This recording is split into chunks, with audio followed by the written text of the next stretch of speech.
Section 290, 299, 333 అన్ని సెక్షన్లు పెట్టడం జరిగింది.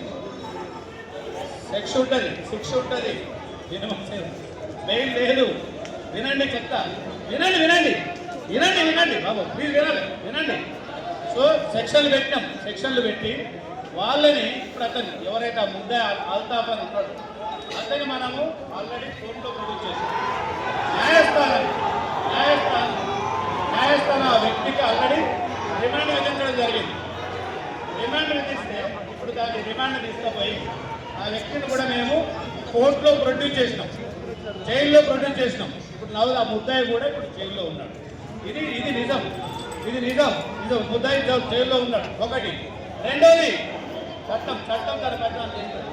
రెండోది ఇప్పుడు వారు శ్రావణ్ గారు, ఇప్పుడున్న మిత్రులు, పెద్దలు, ఎంటర్స్ అందరూ కొన్ని కోరికలు కోరారు.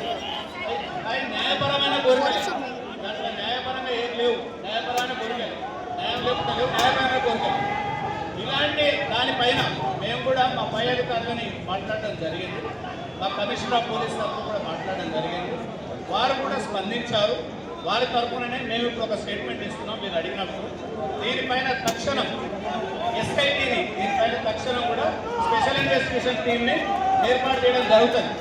ఇలాంటి సంఘటనలు ఎందుకు జరుగుతున్నాయి, ఏమైంది, దీని వెనకాల ఉన్న రూట్స్ ఏంటి, దీని వెనకాల ఉన్న కారకులు ఇంకెవరైనా ఉన్నారా, ఇతను ఒక్కడైనా ఇంకొకరు అన్నట్టు ఆరోపించినట్టు వేరే ఇంకేమేమి ఉన్నాయి అనేది కూడా మేము తక్షణమే ఇమ్మీడియట్గా చేస్తాము. రెండోది, మీ అందరికీ తెలుసో తెలియదో, పోలీస్ వాళ్ళు ప్రతిరోజు పట్టణంలో, నగరంలో ఎవ్రీడే మేమేం చేస్తామంటే యాంటీ డిసెక్రేషన్ డ్రిల్ చేస్తాం. మేము రాత్రి చేస్తాం, పొద్దుగాల 4 గంటలు చేస్తాం. ప్రతి దేవాలయానికి, ప్రతి మసీదుకి మేము వెళ్ళి చూస్తాం ఎట్లుంది గుడి, బాగుందా లేదా, ఏమైనా అపవిత్ర